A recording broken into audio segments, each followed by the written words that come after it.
4 दोस्त थे। उनमें एक ब्राह्मण, एक खाती, एक दर्जी और एक सुनार था। एक दिन चारों सलाह मशवरा कर धन कमाने के लिए परदेश चल पड़े। चलते चलते जब शाम हो गई तो वो सब एक जगह ठहर गए। उन्होंने रात को वहीं रुकने का फैसला किया। तय हुआ कि इलाका सुनसान होने के कारण रात के 4 पहरों में बारी बारी सब पहरा देंगे। सबसे पहले पहरा देने का नंबर आया खाती के लड़के का। तीनों सो गए और वो पहरा देने के लिए बैठ गया। बैठे बैठे उसे पास में पड़ा एक बड़ा सा लकड़ी का टुकड़ा दिखाई दिया। सोचा क्यों ना कुछ कारस्तानी की जाए, नींद भी दूर हो जाएगी। उसने अपने औजार निकाले और उस बड़े से लकड़ी के टुकड़े को संवारने लगा। रात का पहला पहर खत्म होते होते उसने उस लकड़ी के टुकड़े को तराश कर एक सुंदर स्त्री का पुतला बना खड़ा कर दिया और दर्जी के लड़के को उठाकर खुद सो गया। जब दर्जी का लड़का बैठकर पहरेदारी करने लगा तभी उसे प्रतीत हुआ कि सामने कोई खड़ा हुआ है। पास जाकर देखा तो एक काठ का पुतला है। पुतले को देख मन ही मन खुद से कहा, क्या खूब कारीगरी की है खाती के लड़के ने, पर मैं भी किसी से कम नहीं। उसने भी अपने सामान से वस्त्र और सुई धागा निकाला और लग गया। रात का दूसरा पहर खत्म होते होते उसने एक सुंदर सी वेशभूषा बनाकर उस स्त्री के पुतले को वो पोशाक और चूड़ियां पहना दी। अब पहरेदारी की बारी थी सुनार के लड़के की, तो वो उसे जगाकर सो गया। नींद तोड़ने के लिए सुनार ने ठंडे पानी से मुंह धोया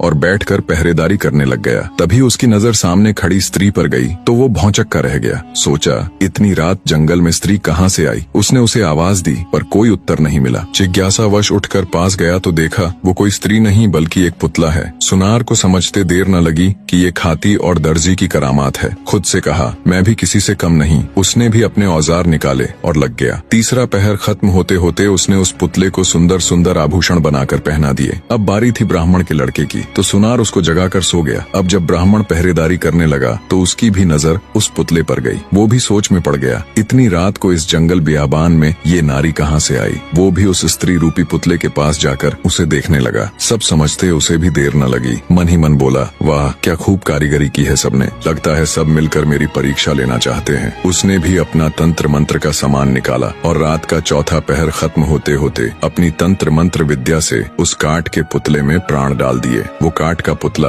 अब एक सुंदर युवती बन चुकी थी। तब तक सुबह हो गई। बाकी तीनों मित्र भी उठ गए। अपने सामने इतनी सुंदर युवती को देखकर उन्होंने जब ब्राह्मण से उसके बारे में पूछा तो उसने सारा किस्सा उनको कह सुनाया और बोला, इस काठ के पुतले में मैंने अपनी मंत्र शक्ति से प्राण डाल दिए, सो अब मैं इसे अपनी पत्नी बनाऊंगा। तब खाती का लड़का बोला, नहीं मित्र, इसे मैंने बनाया है इसलिए इस पर मेरा अधिकार है, ये मेरी पत्नी बनेगी। दर्जी भी बीच में बोल पड़ा कि मैंने इसको इतने सुंदर कपड़े सिलकर पहनाए हैं इसीलिए इस पर तो मेरा हक है। सुनार का लड़का बोला कि ऐसा कैसे हो सकता है, मैंने इसे सुंदर सुंदर आभूषण बनाकर पहनाए हैं इसलिए ये मेरी ही पत्नी बनेगी। कहानी के अंतिम भाग से पहले ये प्रश्न मैं आप सबके लिए भी छोड़े जा रहा हूँ।